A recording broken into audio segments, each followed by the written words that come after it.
അതേമാതിരി തന്നെ ഇന്ത്യയുടെ ഉൽപ്പന്നങ്ങൾ മറ്റു വിദേശ രാജ്യങ്ങളുടെ ഉൽപ്പന്നത്തിനോട് ആസക്തി ഉണ്ടായിരുന്ന ഇന്ത്യക്കാർക്ക് ഇന്ത്യൻ ഉൽപ്പന്നങ്ങളോട് ഒരുപാട് താല്പര്യം തോന്നിക്കുന്നു എന്നുള്ളതും വളരെ പ്രധാനമാണ്. അതുമാത്രമല്ല, ഇന്ത്യയുടെ സാമ്പത്തിക ശക്തി വളരെയധികം മുന്നേറിക്കൊണ്ടിരിക്കുകയാണ്. ഇന്ന് നമുക്കെല്ലാം അതിൽ അഭിമാനിക്കാം. കഴിഞ്ഞ 77 വർഷമായിട്ട് റിപ്പബ്ലിക് ഡേ നമ്മൾ ആഘോഷിക്കുന്നതോടൊപ്പം തന്നെ ഫീൽഡ് പാർക്ക് നമ്മൾ ഈ അസോസിയേഷൻ ഉണ്ടാക്കിയിട്ട് 22ാമത്തെ വർഷമാണ്.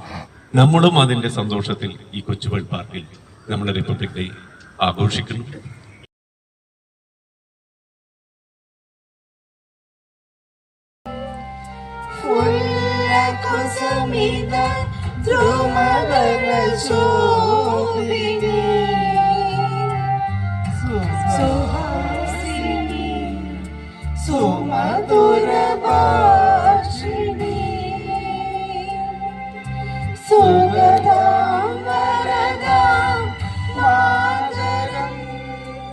Vande Mataram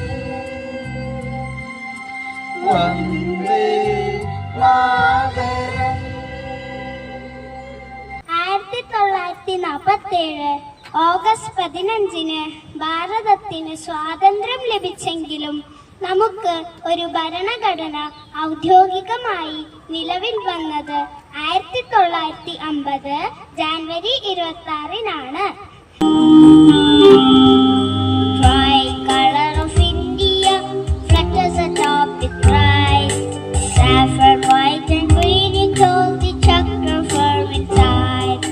Tricolor of India flutters atop with pride. Saffron, white and green, it holds the chakra firm inside. Ye tiranga hamara gunja rahega.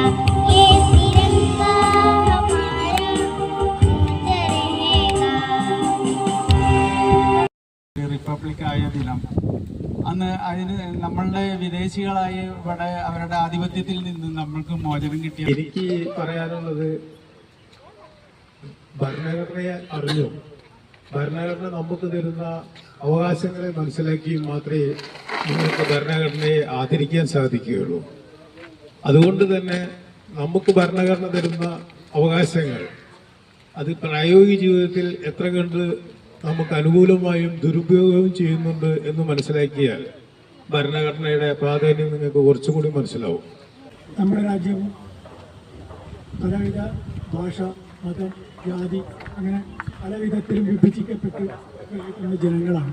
പക്ഷേ ഈ ജനങ്ങളുടെ നാനാത്വത്തിൽ ഒരു ഏകത്വം എന്ന് നമുക്ക് പറയാൻ പറ്റുന്ന ഒരു സംഘടന നമ്മുടെ ഭരണഘടനയാണ്. ഭരണഘടനയുടെ തൂണിൻ്റെ മേലെയാണ് നമ്മുടെ ഈ എല്ലാ വിഭാഗീയതകളും ഒന്നിച്ച് ഒരു കുടക്കീഴിൽ നിർത്താൻ പറ്റുന്ന സംഗതി നമ്മുടെ ഭരണഘടനയാണ്. ഈ ഭരണഘടന നമ്മളെ കാത്തു സൂക്ഷിക്കുക എന്നുള്ളതാണ് നമ്മുടെ ഏറ്റവും പ്രധാന കർത്തവ്യം. ഈ ഭരണഘടന നൂറ്റാണ്ടുകളോളം നിൽക്കണം. നമ്മുടെ അടുത്ത തലമുറകൾ നമ്മൾ ഈ ഭരണഘടനയുടെ ആനുകൂല്യം അനുഭവിച്ചുകൊണ്ട് ഇവിടെ ജീവിക്കാൻ അർഹത നേടണം എന്നുള്ളതാണ് എനിക്ക് പറയാനുള്ളത്. അടിസ്ഥാനമായിട്ടുള്ളത് പ്രധാനമായിട്ടും ബ്രിട്ടീഷ് ഭരണഘടനയുടെ അടിസ്ഥാനപ്പെടുത്തിയിട്ടാണ് B.R. അംബേദ്കർ അത് രൂപകൽപ്പന ചെയ്തിട്ടുള്ളത്.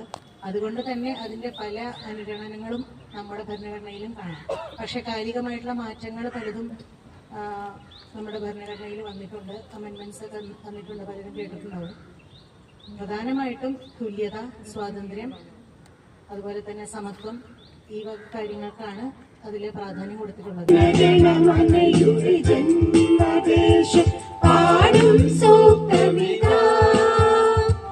ജനനീ ജന്മഭൂമി